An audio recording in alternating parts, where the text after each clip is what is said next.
Nin ye an ka podcast sennaɲɛko 81 ye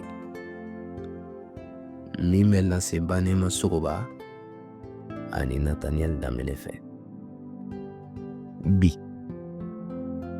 tɛnɛndon awirili kalo tile 14 san 2025 an ka verset kalanta bɛ bɔ Korintikaw la.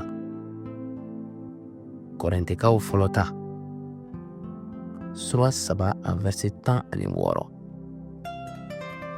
O bɛ a fɔ an ye ko aw m'a dɔn ko aw ye Alabatoso de ye, ko Ala ni sigilen bɛ aw kɔnɔ wa?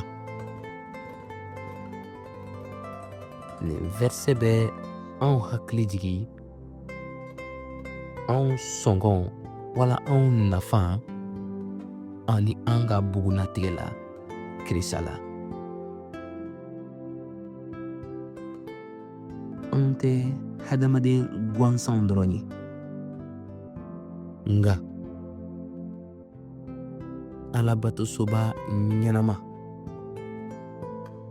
o yɔrɔ min na an ka ninsenu sigilen bɛ yen. Nin ye tiɲɛ barikama de ye, o min bɛ an ka miirili cogo yɛlɛma ka an ka ɲɛnamaya ni an ka kokɛtaw yɛlɛma. Ala yɔrɔ man jan, a bɛ an na. I ka bɔ a kalama ko Ala ka yɛrɛya o sigilen bɛ i kɔnɔ. Taama ni bonya ye, danaya ani jigi. Bawo Ala nɔrɔ o bɛ i kɔnɔ ka yala. I ka i dusukun kɔlɔsi ka kɛ dusukun jɛlen ye kɔni.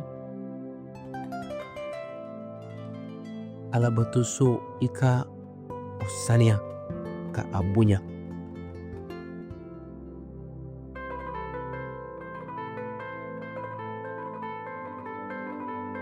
Ani fana i ka ninsenu to a ka i ɲɛ minɛ i ka don o don latigɛw la.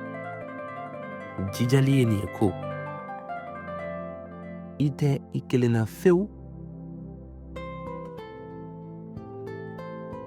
Mɔgɔ min bɛ ɲɛnamaya e kɔnɔ o ka bon ka tɛmɛ fɛn min bɛ ka ɲɛnamaya nin diɲɛ kɔnɔ.